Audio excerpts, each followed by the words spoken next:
Students, welcome to my channel Pragati institute. और अपने last video में मैंने ट्रेडिंग अकाउंट से रिलेटेड कुछ न्यूमेरिकल क्वेश्चंस करवाए थे एंड आई होप कि आप लोगों ने अपनी बुक में से ट्रेडिंग अकाउंट के जो अन्य न्यूमेरिकल क्वेश्चंस थे उनको सॉल्व करके देखा होगा। तो अब हम लोग जो है ट्रेडिंग अकाउंट से आगे की बात शुरू करते हैं। ट्रेडिंग अकाउंट से जो भी प्रॉफिट या लॉस, उसमें ग्रॉस प्रॉफिट या ग्रॉस लॉस शो किया जाता है, उसके बाद प्रॉफिट एंड लॉस अकाउंट हम बनाते हैं। तो प्रॉफिट एंड लॉस क्या है, सबसे पहले इस बात को समझ लेते हैं। जैसा कि आपने देखा कि ग्रॉस प्रॉफिट या ग्रॉस लॉस तक तो हम लोग पहुंच चुके, तो उसके बाद अब हमें इस बात की जानकारी करनी होती है, व्यापारी को इस बात की जानकारी करनी होती है कि व्यवसाय के संचालन से संबंधित उसका नेट प्रॉफिट यानी शुद्ध लाभ और नेट लॉस यानी कि शुद्ध हानि कितनी हुई, क्योंकि इस पर ही शुद्ध लाभ या शुद्ध हानि ज्ञात करके ही व्यवसाय के महत्वपूर्ण निर्णयों को लिया जा सकता है। तो प्रॉफिट एंड लॉस को हम कैसे तैयार करते हैं, इस बात को हम जान लेते हैं। इसका प्रोफार्मा समझ लेते हैं। तो इसका प्रोफार्मा मैं आपको पहले बता रहा हूं, देख लें ध्यान से।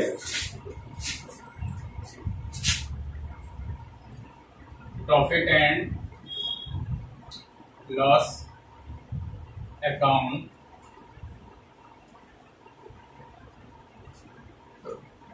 प्रॉफिट एंड लॉस अकाउंट, इसका प्रोफार्मा समझ लीजिए। कॉलम्स वही जैसे ट्रेडिंग अकाउंट बनाते थे,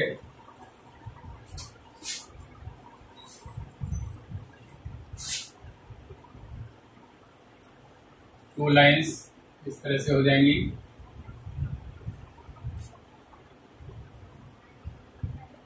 कॉलम्स के नेम आपको पता ही है, जिस तरह से ट्रेडिंग अकाउंट में होते हैं उसी तरह से प्रॉफिट एंड लॉस में होते हैं। डेबिट साइड आ गई,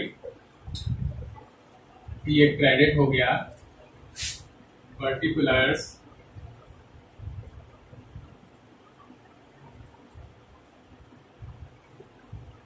अमाउंट, अगेन पर्टिकुलर्स, अमाउंट।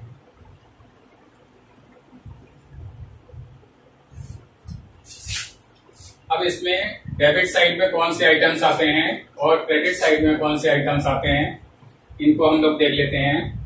तो जैसा कि अभी तक ट्रेडिंग अकाउंट पे हमारा ग्रॉस प्रॉफिट अगर शो कर रहा था, तो उसको हम प्रॉफिट एंड लॉस के क्रेडिट साइड में ट्रांसफर करेंगे, क्योंकि ट्रेडिंग अकाउंट में जो हमने उसको ग्रॉस प्रॉफिट को जब लिखा था, तो उसके आगे हमने लिखा था to gross profit carried down यानी सीडी।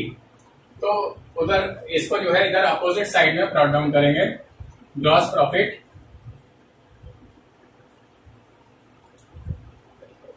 डीडी किया जाएगा। और इसके अपोजिट, इससे विपरीत बात यह है कि ट्रेडिंग अकाउंट में अगर हमारा ग्रॉस लॉस इनकेस शो कर रहा है, तो उसको प्रॉफिट एंड लॉस के डेबिट साइड में ब्रॉट डाउन करेंगे। To gross loss brought down किया जाएगा। इन दोनों में से एक ही सिचुएशन हो सकती है, या तो प्रॉफिट हो सकता है या लॉस हो सकता है। तो या तो ये लिखा जाएगा या ये लिखा जाएगा। अच्छा, इसके बाद अब डेबिट साइड में इसमें इनडायरेक्ट एक्सपेंसेस सारे लिखे जाते हैं, जो कि या तो एडमिनिस्ट्रेशन से रिलेटेड होते हैं या सेल्स एंड डिस्ट्रीब्यूशन से रिलेटेड होते हैं। तो इसमें डेबिट साइड में कौन कौन से एक्सपेंसेस आते हैं? टू रेंट है, इंश्योरेंस है, स्टेशनरी है। To rent, insurance, stationery,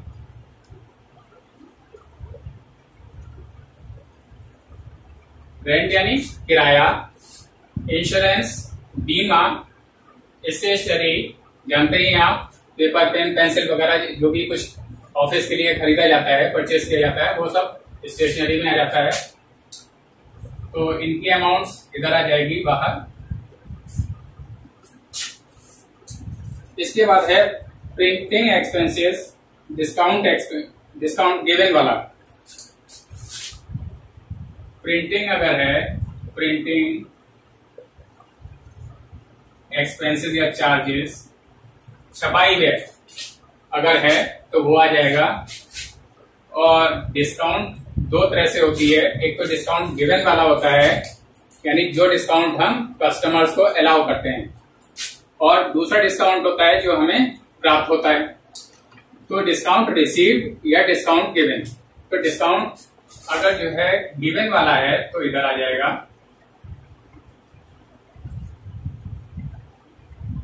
given, या इसको हम डिस्काउंट अलाउड भी लिख सकते हैं। और डिस्काउंट अगर रिसीव्ड वाला है तो इधर आ जाएगा, रिसीव्ड। रिसीव्ड यानी प्राप्त हुआ, रिसीव्ड वाला इधर आ गया। नेक्स्ट है सैलरी एंड वेजेस और rent and taxes. Salary and wages,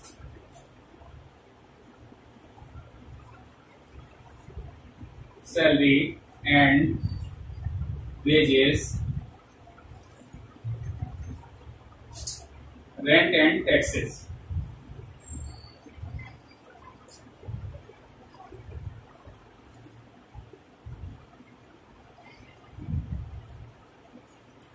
salary and wages अगर दे रखा हुआ है, कर्मचारियों का वेतन, ऑफिस के भी जो भी वर्कर्स हैं उनको सैलरी दे रहे हैं, तो वो सैलरी और वेजेस जो कि इनडायरेक्ट अगर है, यानी माल के प्रोडक्शन से रिलेटेड नहीं है, अगर डायरेक्ट वेजेस होगी तो वो ट्रेडिंग अकाउंट के डेबिट में आएगा, और अगर इनडायरेक्ट वेजेस और सैलरी है अगर तो यहां पर आएगा।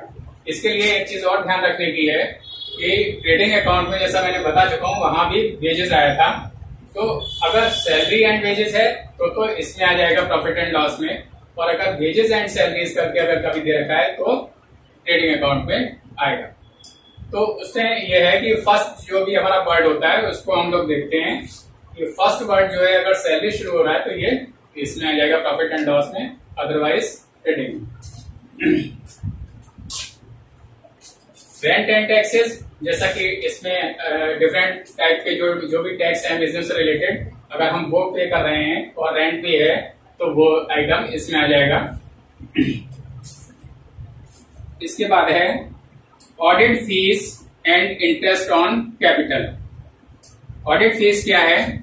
ऑडिट फीस जो भी हमारे बिजनेस के अकाउंट्स हैं उनको हमें जो है किसी ऑडिटर से चेक कराना पड़ता है कि हमारे जो अकाउंट्स हैं वो ठीक बन रहे हैं या नहीं, उनमें कोई कमी तो नहीं है। तो इसकी जो भी अकाउंट्स की हम जांच कराते हैं वो एक ऑडिटर से कराते हैं, और उसको जो फीस देते हैं वो ऑडिट फीस कहलाती है। तो ऑडिट फी लिख लेंगे।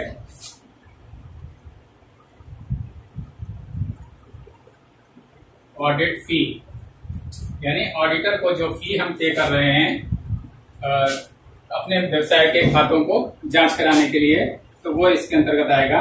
इसके बाद है next item interest on capital. Interest on capital, जो भी कैपिटल हमने बिजनेस में इन्वेस्ट की हुई है उस पर जो इंटरेस्ट पे किया जाएगा वो इसमें जो है इंटरेस्ट ऑन कैपिटल के रूप में आएगा। इंटरेस्ट ऑन कैपिटल ये आ जाएगा। Electricity expenses, postage expenses, electricity expenses,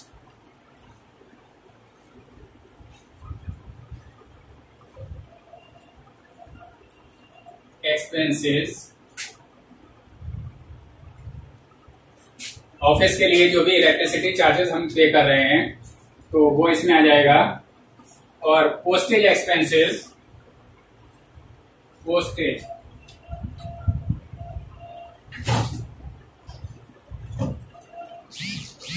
यानी डाक खर्च, जो भी बिजनेस से रिलेटेड लेटर्स वगैरह को पोस्ट करने के लिए, या और भी जो भी पोस्ट ऑफिस में हम जो भी चार्जेस पे कर रहे हैं तो वो जैसे डाक टिकट वगैरह खरीद रहे हैं, तो ये सारे खर्चे जो है पोस्टेज एक्सपेंसेस में आ जाएगा, और ये यहाँ पर लिख दिया जाएगा।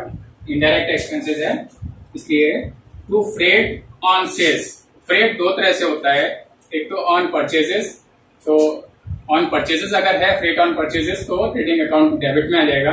अदरवाइज फ्रेट ऑन सेल्स, विक्रय पर जो भाड़ा है वो यहाँ पर इनडायरेक्ट एक्सपेंसेस होने की वजह से यहाँ पर आ जाएगा।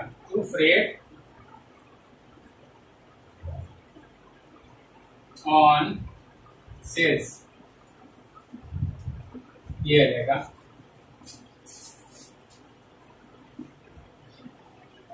इसके बाद है ट्रैवलिंग एक्सपेंसेस। एक ट्रैवलिंग एक्सपेंसेस वो भी आ जाएगा यहाँ पर।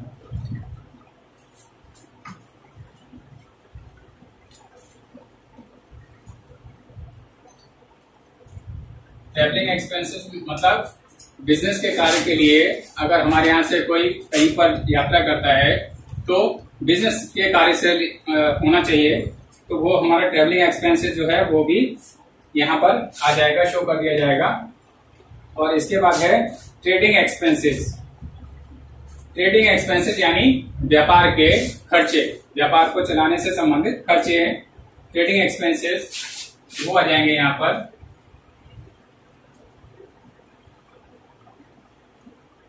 ट्रेडिंग एक्सपेंसेस या ट्रेड एक्सपेंसेस कुछ भी लिख सकते हैं, ये आ जाएगा।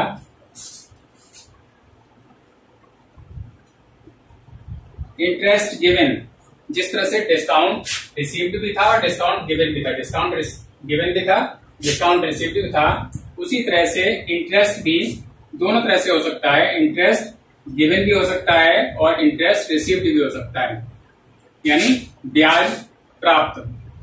तो इंटरेस्ट अगर गिवन है तो इधर आ जाएगा, और इंटरेस्ट अगर रिसीव्ड है, इंटरेस्ट रिसीव्ड, तो इधर आ जाएगा। इंटरेस्ट मीन्स ब्याज। और to sundry expenses, sundry expenses Hindi में कहते हैं इसको विविध व्यय, यानी अन्य जो छोटे छोटे व्यय जो भी होते हैं उनको मिला के एक नाम दे दिया जाता है, सन्ड्री एक्सपेंसेस।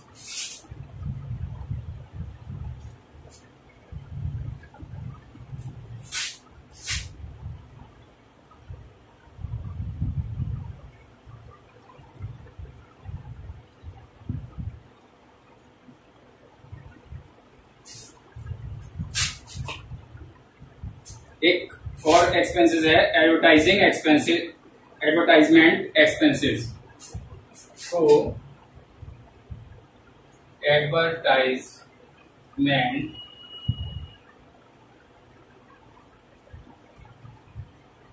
एक्सपेंसेस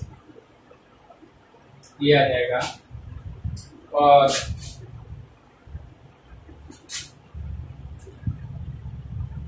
इसके बाद अब इसमें एक कमीशन होता है। अब चूंकि इस पे बोर्ड पे जगह नहीं है तो थोड़ा सा इसको रब करके तब आगे डेबिट साइड का बनाते हैं। तो स्टूडेंट्स एडवर्टाइजमेंट एक्सपेंसेस तक कंप्लीट हो गया था। और इसके बाद है एक टू बैड डेट्स करके है, और बैड डेट से पहले भी एक to statutory expenses, statutory expenses, या इसको हम वैधानिक खर्चे भी कह सकते हैं, लीगल एक्सपेंसेस भी कह सकते हैं, ये आ जाएगा। इसके बाद है बैड डेट्स। बैड डेट्स क्या चीज है?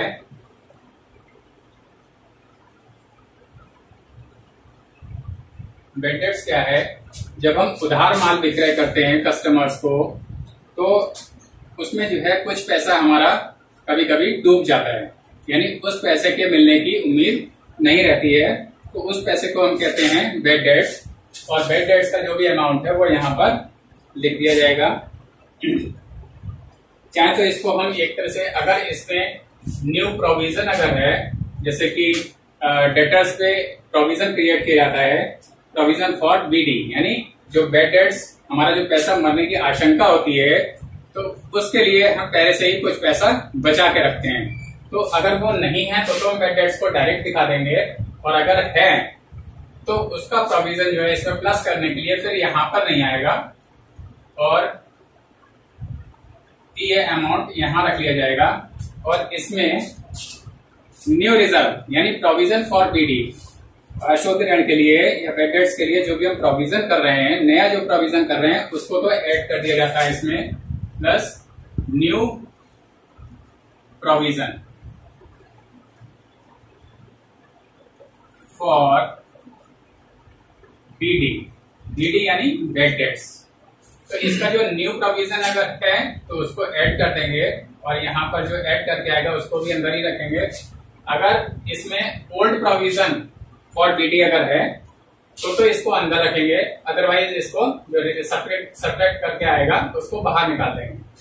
तो इसमें लेकिन प्रोफार्मा चूंकि बना रहे हैं तो दोनों बातों को बताना जरूरी है, न्यू प्रोविजन के बारे में भी और ओल्ड प्रोविजन के बारे में भी।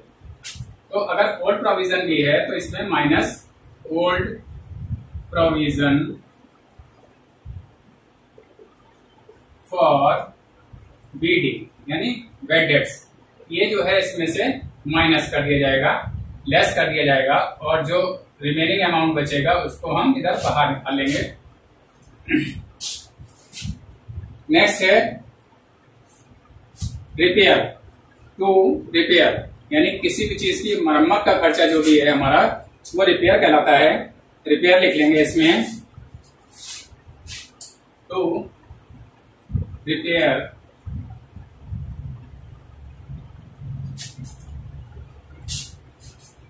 टू सन्ड्री एक्सपेंसेस, ये हो चुका है, to bank charges, bank charges यानी जो भी हम चेक्स वगैरह इश्यू कर रहे हैं या जो भी हम कलेक्ट करवा रहे हैं या और भी कोई जो भी बैंक के थ्रू हम जो भी काम अपने करवा रहे हैं उसके लिए हमें जो भी चार्जेस पे करने पड़ते हैं तो वो बैंक चार्जेस के नाम से आएंगे, वो भी यहाँ लिख दिया जाएगा, टू बैंक चार्जेस।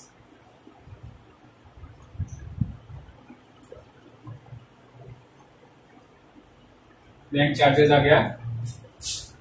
और टू पैकिंग एक्सपेंसेस, माल को बनाने के बाद उसको पैक करने के लिए जो पैकिंग एक्सपेंसेस हमारे होते हैं वो पैकिंग एक्सपेंसेस इसमें आएंगे, लिखते हैं टू पैकिंग एक्सपेंसेस।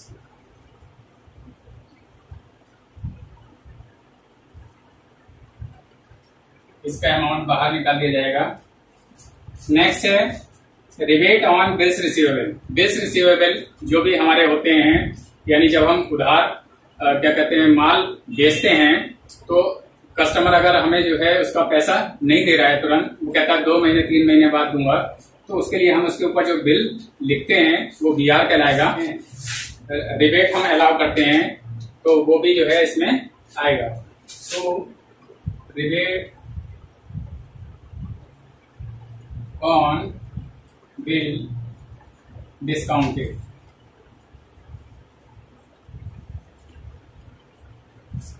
ये आएगा।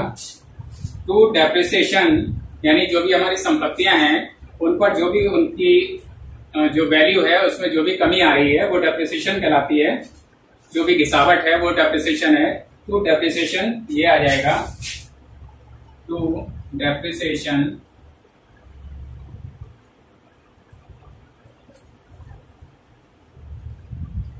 डेप्रिसिएशन आएगा। टू एक्सपोर्ट ड्यूटी टैक्स, निर्यात कर, तो ये भी आएगा, to export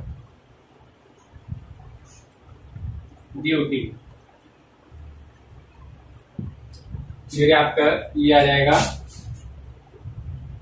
to commission paid, अगर कमीशन भी 2 तरह से होता है, जैसा इंटरेस्ट और डिस्काउंट के बारे में मैंने बताया था कि रिसीव्ड भी हो सकता है डिस्काउंट और पेड भी हो सकता है, गिवन भी हो सकता है, उसी तरह से इंटरेस्ट का भी सेम वही थी स्थिति।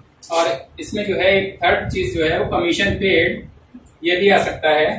तो कमीशन ये भी 2 तरह से हो सकता है, तो कमीशन अगर पेड है तो इधर आ जाएगा और अगर कमीशन रिसीव्ड है तो इधर आ जाएगा।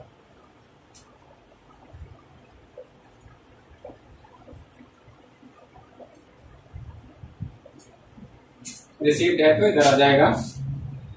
इसके बाद है to office expenses, to office expenses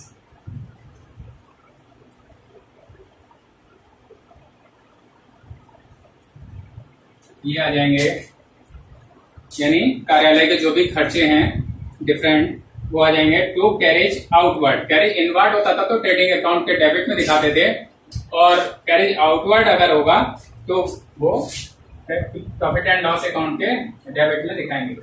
carriage outward.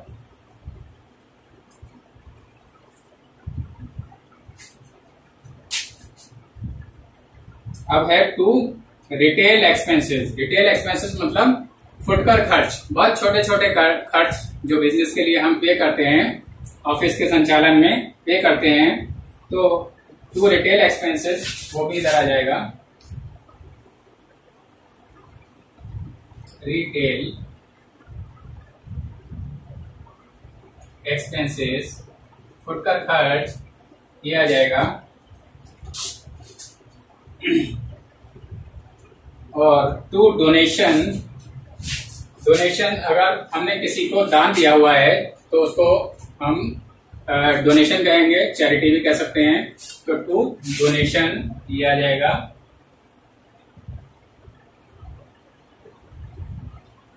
Donation या चैरिटी। टू सैंपल्स, सैंपल्स यानी व्यापार में जब हम जो है माल कस्टमर्स को अगर बेचते हैं तो उसके लिए हमें कुछ एक सैंपल्स देने पड़ते हैं। सैंपल्स यानी नमूने के रूप में हम कुछ माल जो है ग्राहकों को दिखाते हैं, और जब वो ग्राहक उस सैंपल्स उस नमूने को पसंद कर लेते हैं तब हम जो है उनको दूसरा जो बड़ी सप्लाई है वो उनको तब भेजते हैं। तो टू सैंपल्स यानी नमूने, जो भी हमारा बिजनेस में जो भी चीज हम बना रहे हैं उसका जो नमूना सैंपल्स जो दे रहे हैं वो इधर आ जाएगा। तो स्टूडेंट्स ये debit side of the profit and loss is completed, और अब क्रेडिट साइड में कुछ एक आइटम्स तो मैंने आपको बता दिए हैं और कुछ एक जो रह गए हैं उनको आप सुन लीजिए। तो उसमें है एक रेंट रिसीव्ड, जैसे रेंट पेड था, मैंने इससे पहले वाले उसमें बताया था, तो रेंट पेड अगर है तो इधर आएगा, और रेंट रिसीव्ड अगर है तो वो इधर आएगा क्रेडिट साइड में, यानी किराया जो हमें प्राप्त हुआ। अगर हमें कुछ किराया मिला है तो वो इधर आ जाएगा, रेंट रिसीव्ड इधर आ गया। और इंटरेस्ट ऑन ड्राइंग्स, जिस तरह से इंटरेस्ट ऑन कैपिटल को हमने इधर दिखाया था, इससे पिछले वाला जो मैंने बनाया था उसमें interest on capital debit side में शो किया था, और इंटरेस्ट ऑन ड्राइंग्स इससे अपोजिट चीज है। ड्राइंग्स क्या होती है? जो व्यापार से हम अपने घरेलू खर्च के लिए जो पैसा निकाल लेते हैं वो ड्राइंग्स कहलाता है। अपने निजी व्यय के लिए हम जो पैसा उससे विड्रॉ कर लेते हैं बिजनेस से, वो आएगा, ड्राइंग्स कहलाता है। और जिस तरह से इंटरेस्ट ऑन कैपिटल हम पे करते हैं, यानी बिजनेस पे कर रहा है इंटरेस्ट ऑन कैपिटल, और तो उसी तरह से ड्राइंग्स पर इंटरेस्ट जो मिलेगा वो उसकी बिजनेस की आय है, वो उसकी इनकम है। तो इंटरेस्ट ऑन ड्राइंग्स इधर आएगा। ऑन ड्राइंग्स, DRAWINGS, ड्राइंग्स इधर आएगा। इंटरेस्ट ऑन कैपिटल इधर शो किया था इससे पहले वाले में, जब मैंने लिखा था उसको रब कर दिया मैंने। तो interest on capital debit side में, interest on drawings credit side में। अब इसके बाद जो जो आइटम्स बचे हैं उनको जरा देख लें। इंटरेस्ट ऑन इन्वेस्टमेंट, इन्वेस्टमेंट क्या होता है? जो भी पैसा हम किसी बैंक में जमा कर रहे हैं या किसी सिक्योरिटीज में लगा रहे हैं, प्रतिभूतियों में लगा रहे हैं, कहीं भी किसी भी रूप में हम अपना पैसा जमा कर रहे हैं, तो उस पर हमें क्या होता है, जो भी पैसा इन्वेस्ट किया उस पर हमें कुछ इनकम होती है इंटरेस्ट के रूप में, ब्याज के रूप में। और वो जो ब्याज हमें मिलता है तो हमें यानी बिजनेस को, तो बिजनेस के लिए वो क्या होती है, इनकम होती है। और चूंकि प्रॉफिट एंड लॉस के इधर हम इनकम्स दिखाते हैं तो वो सारे हम इधर दिखा देंगे। इंटरेस्ट ऑन इन्वेस्टमेंट, ये हमारी इनकम है इसलिए ये भी क्रेडिट साइड में आ जाएगा। सन्ड्री इनकम, जैसे कि अभी मैंने डेबिट साइड में पहले बताया था कि सन्ड्री एक्सपेंसेस इधर आते हैं, इससे पहले वाला भी बिठा चुका हूं, उसमें सन्ड्री एक्सपेंसेस डेबिट में दिखाए थे। तो उसी तरह से सन्ड्री इनकम यानी विविध आय जो हैं, इनके अलावा जो अन्य आय हैं उनको हम सन्ड्री इनकम कहेंगे। तो to sundry by sundry income.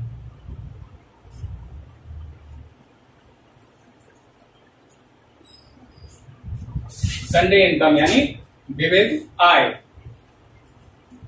अच्छा, तो अब क्रेडिट साइड के भी सारे आइटम्स पोस्ट हो गए और डेबिट साइड के ये जितने ये हैं और इससे पहले वाले जो मैं मिटा चुका हूं, तो ये पूरा सब मिला के डेबिट साइड भी कंप्लीट हो गई और क्रेडिट साइड भी कंप्लीट हो गई। अब इसका रिजल्ट जानने की बारी है और रिजल्ट इसका किस रूप में आता है, या तो नेट प्रॉफिट के रूप में या नेट लॉस के रूप में। तो नेट प्रॉफिट कब होगा और नेट लॉस कब होगा ये देखते हैं। अगर हमारी क्रेडिट साइड का टोटल डेबिट साइड के टोटल से ज्यादा है, अगर अधिक है, तो हमारा रिजल्ट क्या आएगा, नेट प्रॉफिट के रूप में। टोटल की लाइनें इसमें भी इसी तरह से होंगी। सबसे नीचे ये टोटल आ जाएगा बड़ा वाला, चाहे इधर का बड़ा हो चाहे इधर का बड़ा हो। और चूंकि अभी मैंने बताया कि इधर की साइड बड़ी मान लेते हैं, इधर की छोटी मान लेते हैं अगर, तो to net profit NET net profit, ये आ गया हमारा आंसर आएगा यहाँ पर, जो इसमें से इसको सब्ट्रैक्ट करके जो आएगा नेट प्रॉफिट। और यहाँ पर हम लिखते हैं इसको, चाहे तो टू नेट प्रॉफिट भी लिख सकते हैं या ट्रांसफर टू कैपिटल अकाउंट लिख सकते हैं इसको, ट्रांसफर टू कैपिटल अकाउंट, ये इसको लिख सकते हैं जो हमारा आंसर है। अब इससे अपोजिट केस, अगर हमारा इन केस डेबिट साइड बड़ी है और क्रेडिट का टोटल छोटा आ रहा है, इधर का टोटल ज्यादा है इधर का टोटल कम है, तो जो रिजल्ट होगा विल बी नेगेटिव। तो हमारा जो वो आंसर आएगा वो हमारा कहलाएगा, यहां पर लिखा जाएगा, और ये net loss, net loss transfer to capital account.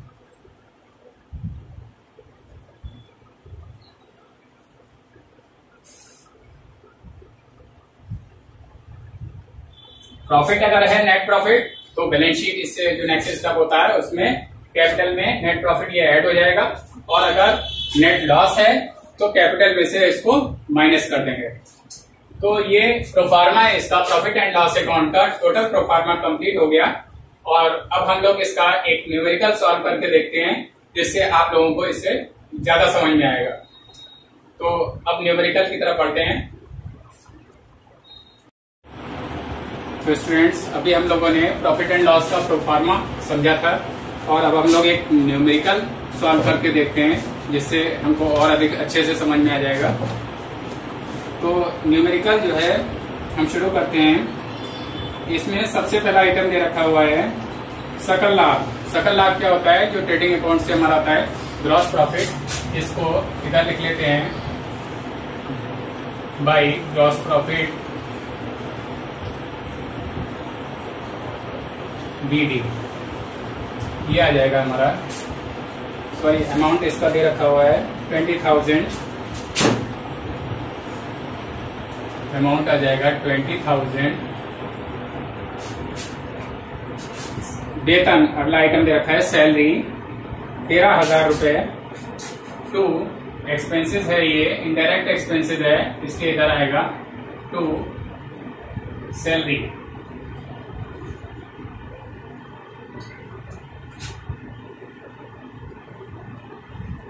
Salary ये आ जाएगा हमारा 13,000, 13,000 रुपए।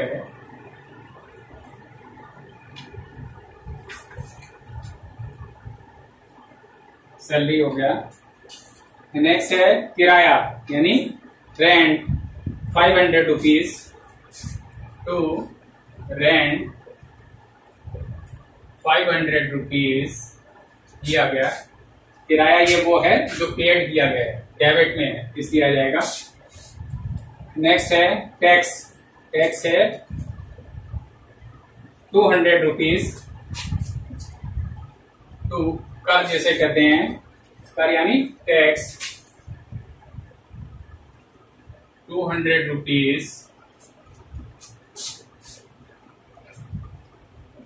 इसके बाद है डिस्काउंट, डेबिट वाला है 100 रुपीज डिस्काउंट। ये डिस्काउंट गिवन वाला है, इसको हम डेबिट भी लिख सकते हैं और अमाउंट इज 100 रुपीज। एक है डिस्काउंट क्रेडिट है 550 रुपीज बाई डिस्काउंट क्रेडिट लिख सकते हैं इसको, या डिस्काउंट रिसीव्ड इसको लिखते हैं 50 रुपीज, इधर आ जाएगा। और इंश्योरेंस यानी बीमा है 300 रुपीज। इंश्योरेंस जिसको बीमा कहते हैं 300 रुपीज।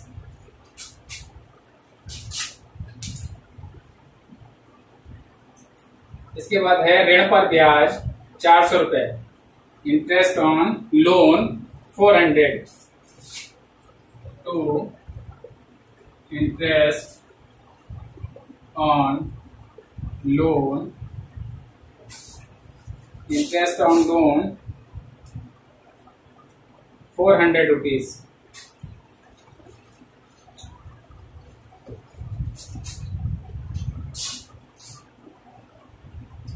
इसके बाद है अप्राप्त ऋण यानी bad debts 300 to bad debts 300 rupees.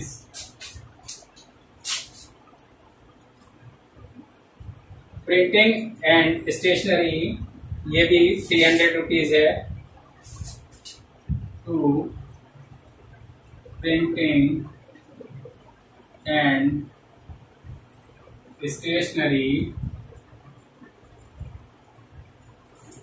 ये भी 300 है।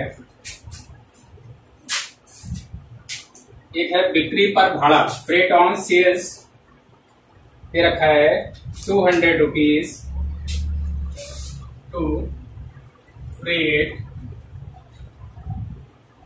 ऑन सेल्स यानी बिक्री पर भाड़ा 200 रुपीज, ये दे रखा हुआ है।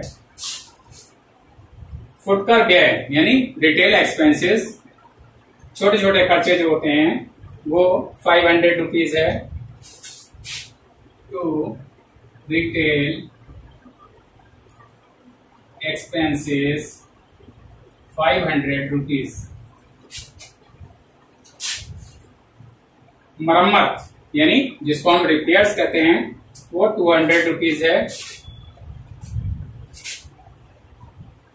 Repairs REPAIRS 200 rupees. अब है कमीशन। कमीशन एक क्रेडिट दे रखा हुआ है और एक डेबिट दे रखा हुआ है। क्रेडिट वाला कमीशन कौन सा होता है, जो हमें रिसीव होता है। तो पहले इसको पोस्ट कर लेते हैं। Commission credit 400 rupees.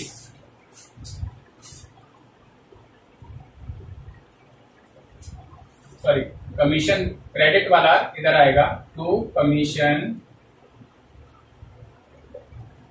क्रेडिट यानी रिसीव्ड वाला है और इसका अमाउंट था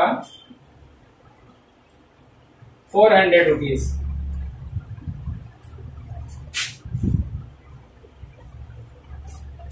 इसके बाद था कमीशन डेबिट।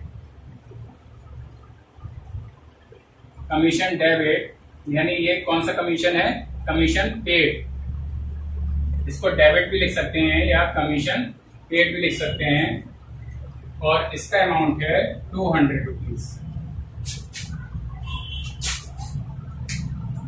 अब दे रखा है पूंजी पर ब्याज यानी interest on capital. Interest on capital हमारा एक्सपेंस है तो बिजनेस के लिए खर्चा है, इसको डेबिट में कर लेंगे और अमाउंट है इसका 1000 rupees to interest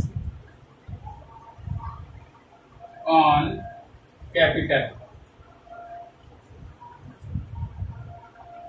1000 rupees expense है, इसलिए ये भी डेबिट हो गया। और इसके बाद है व्यापारिक व्यय यानी ट्रेड एक्सपेंसेस 800 रुपीज।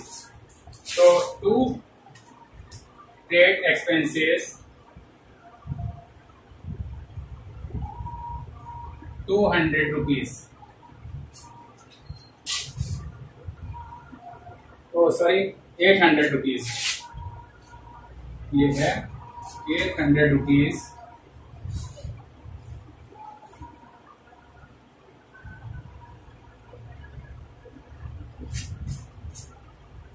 ₹800 आ जाएगा। आहरण पर ब्याज, जैसे पूंजी पर ब्याज हमारा एक्सपेंडिचर है, खर्चा है, तो उसी तरह से आहरण पर ब्याज हमारे क्या है, हमारे यानी बिजनेस की इनकम है। तो to interest on drawings, drawings यानी वो पैसा जो हम अपने निजी खर्च के लिए बिजनेस से ले लेते हैं, निकाल लेते हैं। तो इसका अमाउंट है 400 रुपीज।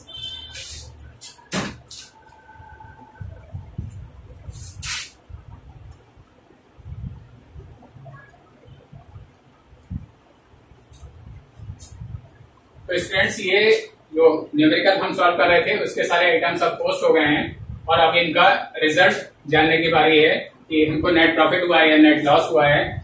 तो हम लोग इसका टोटल कर लेते हैं। टोटल मैं यहाँ पर इसलिए कर रहा हूँ क्योंकि जगह नहीं है, आप लोग अलग पेपर पर करेंगे। 5 4 4 8 20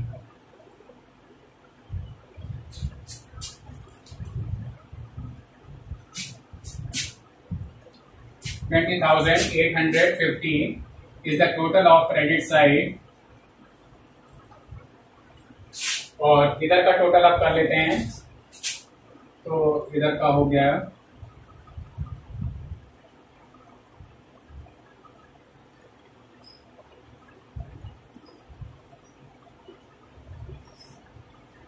4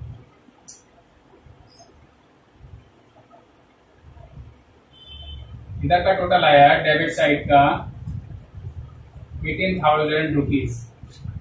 18,000 रुपए डेबिट साइड का टोटल आया। 20,850 क्रेडिट साइड का टोटल आया। सब्ट्रैक्ट कर लेंगे, बड़ा वाला क्रेडिट साइड का है और छोटा वाला डेबिट साइड इधर का है। सब्ट्रैक्ट कर लेते हैं, घटा लेते हैं इसको।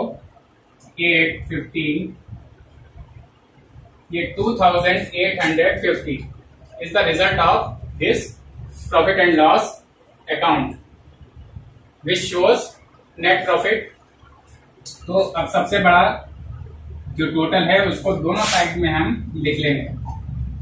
और सबसे बड़ा टोटल कितना है 20,850 20,850 रुपए। और इधर भी वही 20,850 ये टोटल दोनों साइड लिख लिया, बड़ा वाला जो होता है दोनों में से।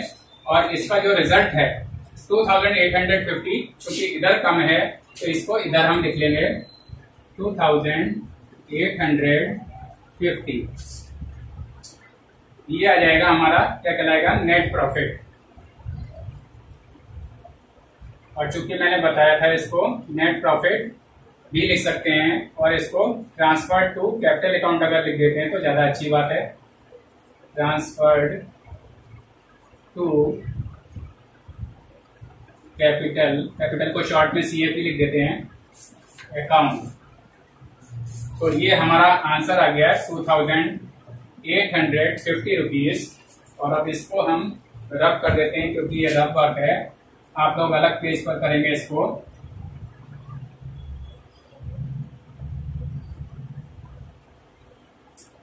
तो इस तरह से ये न्यूमेरिकल प्रॉफिट एंड लॉस का सॉल्व हो गया।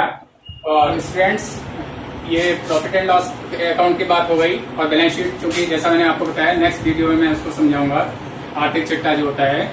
तो अब उससे ज्यादा जरूरी एक बात है कि मेरे वीडियोस को, अगर आपने भी लास्ट वीडियोस को भी मिस किया है तो उसको पहले देख लें, जिससे आपको ये सारा कुछ सीक्वेंस से चलेगा।